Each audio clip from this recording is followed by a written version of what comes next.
Oh, oh, oh, that feels nice. Jesus Christ, you smell like shit, Bob. I took a shit right in my panties. You're gonna have to change my fucking diaper, douchebag. Alright, Bob, lay down. I'll change your fucking diaper. Ah, douchebag, this reminds me of my mom. She used to change my diaper too. I loved it when she'd wipe my ass. That bitch had a special way of wiping an asshole. If I ever see my mom again, I'll slap that bitch. I also like to suck on her tits, suck the milk from her breasts. It was real good fucking milk. The milk from her breasts tasted really fucking good. And I liked it when she'd change my ass. Hey, that's weird. You just reminded me of a movie I'm about to review. It's about a mom.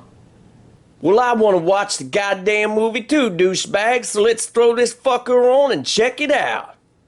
Time to watch Mom, motherfuckers. Mom was directed by Patrick Rand and unleashed straight to video in late night cable back in 1991. It's a ghoulish tale of monster mayhem with occasional touches of dark humor. Epic Home Video were the goofballs that put out the US video release, and let me tell you, that cover art is very misleading. This silly slipcase would lead you to believe that the film is a fucking comedy or something. Anyway, in 2015, MGM dusted the film off for the digital age and released it as a part of their made-on-demand DVD-R program. I have one, and even though it has zero extras, it's a beautiful transfer with vastly improved picture quality. Now let's get on to the fucking plot. The film begins at the end of a dark road somewhere out in Florida. It's a black, lonesome night, and some old prick that looks like Kris Kringle is dropping his daughter off at a bus stop. Apparently the bitch got herself knocked up, and daddy don't approve of that there sinful behavior. There's a sleazy looking motherfucker standing over in the corner. This dipshit is wearing sunglasses even though it's 2 in the fucking morning. He takes a glance over at Kris Kringle and daughter, but then looks back out into the distance. He's probably thinking about the last time he took it up the ass. I feel kind of bad for this broad. Tears are streaming down her face like an outhouse toilet overflowing with horse shit. Christ almighty, she must have soiled the family name pretty fucking bad. She soiled her family name and her panties. Jeez Louise, look at those sexy pouting lips and those dangly ass earrings. What self-respecting man wouldn't want to try and get her pregnant? But that's neither here nor there, because next thing you know, Kris Kringle pulls away and our pregnant beauty queen plops her juicy fat ass down to take a load off. And uh-oh, she lights a cigarette to boot. Now you know for sure she's one bad mama. She tries to make small talk to the dark stranger, but he never says a goddamn word, the rude fucking prick. This guy's got a lot of balls ignoring this dame like he's some kind of fucking tough guy. Eventually, she offers him a drink, and this gesture of goodwill actually makes him crack a smile as his penis throbs against his underwear. The musty stench of her pussy permeates the entire Tri-County area. Suddenly, the stranger grabs the talkative skank and he drags her out into the fucking wilderness. He rips away her blouse, which reveals her soft, rounded belly, and then he takes off his fucking sunglasses. He has animalistic, rage-filled eyes. His lips start to snarl like a rabid dog. To this poor broad's horror, he starts to shapeshift into some kind of terrifying monster with a mouthful of glistening fangs. Now seriously, folks, what the fuck is this thing? This isn't a werewolf or any other kind of creature that you see in your average horror flick. Instead of your run-of-the-mill monster, it looks like a childish nightmare from the bowels of hell. It's like something that a scared child would dream up in the darkest recesses of his subconscious. It's a fantastic design, pure and simple. Now back to the action. The dastardly creature sinks his long, razor-sharp teeth right into her stomach, with blood splattering on her face as he tears her pregnant tummy to shreds, while the camera pans back slowly, leaving the viewer with her blood-curdling screams filling the cold night sky. Pretty fucking morbid, huh? And to think, this is just the opening scene. Well, now it's time to meet dear old Mom. Her name is Emily, and man oh man, they sure don't make broads like they used to. God damn, this white-haired dame has a luscious mouth and a body that just won't fucking quit. I bet she serviced plenty of truck drivers and other big strapping men back in her day. As you can see, her crusty old ass is all smiles and giggles. It's Christmas time and her loving son Clay is coming home to visit and eat some freshly basted holiday turkey. Clay is a hotshot local TV reporter and the apple of his mother's eye. As it turns out, he also happens to be reporting on the recent spate of slayings in the region. All young pregnant women and all ripped to shreds. Well, after having a nice family get-together, Emily gets a surprise visitor at her front door. This jerk-off tells her that his name is Nestor, and he wants to know if she still has that room available for rent in her fucking house. She says, why yes indeed, and invites him inside her humble abode. Of course, we already know that this balding weirdo is the bloodthirsty monster that's been devouring bitches all across the county. And unfortunately for Mom, she soon learns Nestor's true nature the hard way. Emily tries to force a bite of her shit cooking on Nestor, and he gets pissed off and bites her dumb ass, turning her into an immortal flesh fiend. Afterwards, Nestor decides to take the old gal under his wing, showing her how to kill and eat unwitting humans. The rest of the film depicts the struggle that Emily endures as she tries to fight the powerful urge to consume the flesh of every motherfucker she meets. And I'll tell you what, bullets are no match for this batty broad. She's infected with a timeless curse that demands fresh blood. So pull down your pants, you sick bastard, lay back on that bed, and let Emily eat the shit as it falls out your ass. So what do you think of the movie so far, Bob? This movie is so good, I'm gonna need a new box of diapers. Please, no! I'm married! I'm married! Oh, don't hurt me, please! I'm married! I'm married! Oh, God, no! I don't care whether you're married or not, Bob. Now you better say you're sorry if you want me to let you live, bitch. Are you sorry, bitch? I'm about to blow you up in this piece, motherfucker. I won't shit my pants anymore. Give me one last chance, douchebag. One last fucking chance. You're gonna eat some fucking cereal, Bob. I'm sick of you not eating in this piece. Pouring you some fucking cereal. You're gonna eat, bitch.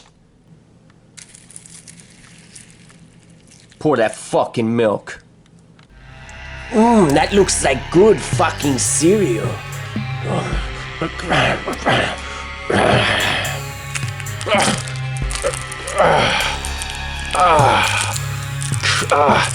Yeah, I'll eat all this shit. It's really, really fucking good. Oh yeah.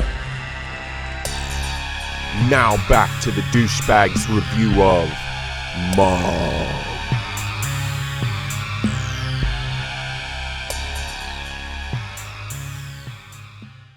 Ignore the silly cover art, cause Mom is a fantastic fucking slice of early 90s horror. I caught it on cable as a kid, and from the moment I saw the chilling intro scene, I was hooked. The production values are extremely polished, and it's a real shame that Patrick Rand didn't get further directorial work. This film has an intangible quality that's really hard to quantify with words. Something truly transgressive lurks beneath the film's glossy veneer. The horror goes straight for the jugular, with very few light-hearted moments, and the final 30 minutes are filled with a potent air of sadness and despair. You know it's not going to end well for these poor pricks, but you just can't turn away from their pitiful fucking plight. And the acting all around is above average for a film of this nature. The give and take between Emily and Clay is always engaging, and sometimes manages to pull at your fucking heartstrings. This poor old lady simply wants to go back to the way she was, but it's too goddamn late. The monstrous force is too much for her to control, and poor Clay can only stand by and hopelessly watch her sad descent. Also, it must be mentioned that seeing Brion James in any film is an automatic plus. This dude sure could play a bad motherfucker with the best of them. His rat-like face was one of a kind, and coupled with his imposing stature, he was a hot commodity with no shortage of work. All in all, James was a true staple of that era, and sorely missed.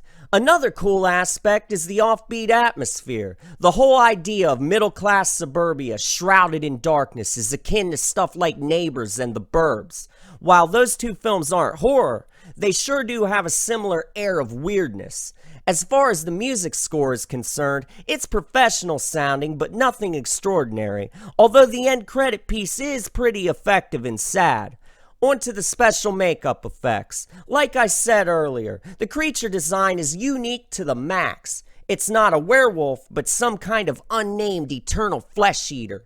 That air of mystery sets this movie apart, and it makes me laugh when dumbass synopsis writers label this as a fucking werewolf movie when they couldn't be further off base. Did these idiots even watch the fucking movie? As far as gore is concerned, it's mostly just blood splattering here and there, but the blood looks suitably sickening, and there are some extra juicy perks. One guy gets a drill embedded in his arm, and then he yanks it out with copious blood spurting.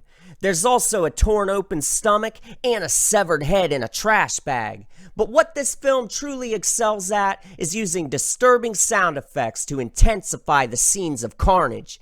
It's the type of movie that does a good job at feeling more violent than it actually is. But enough of my rambling. If you haven't seen this movie yet, what the hell are you waiting for? You're missing out on a fun piece of horror history, my friend. From the rousing opening to the downright depressing ending, this is an underrated flick that is perfect for a rainy, lonesome night. And I want to thank my grandma for taping it for me all those years ago. The douchebag has spoken. Watch it or weep, horror fiends.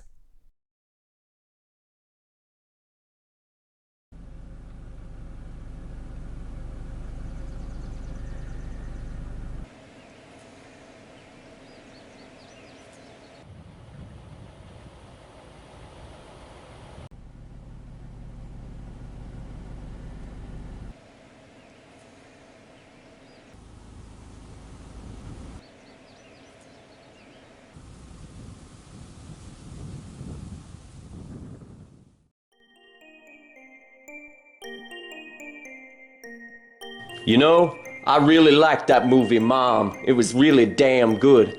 I think I might go and play a game of Galaga. I haven't played this game in a long fucking time. No, you can't play that game. Oh, douchebag, why won't you let me play? God damn it. Well, let's mosey on upstairs.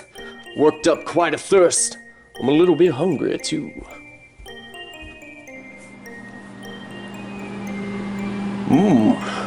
Got some pizza in here. Lots of good stuff. I'm gonna get to eating. Oh, I love orange juice. It's really good. It's really fucking good. And milk. Especially milk from a breast. That's good milk. Chocolate flavoring too. I like putting mustard on my hot dogs, and I suggest that you eat them the same way. You can't have that food. Oh, horse shit! Oh, bullshit! Alright, this is really important. See, down here in this area of the basement, there's a doll that's possessed. It's a very scary shit. You wanna see this doll? Alright, let's go take a look. Come on, let's go over here. It's back here. This doll's possessed as fuck. It's pure evil. I'm not supposed to be back here. The douchebag told me never to come back here. Here it is. Here's the doll.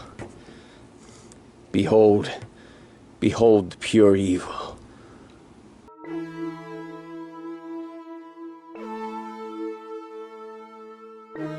Gotta get out of here.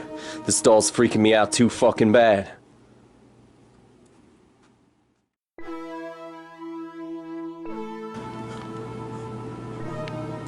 It's over there now.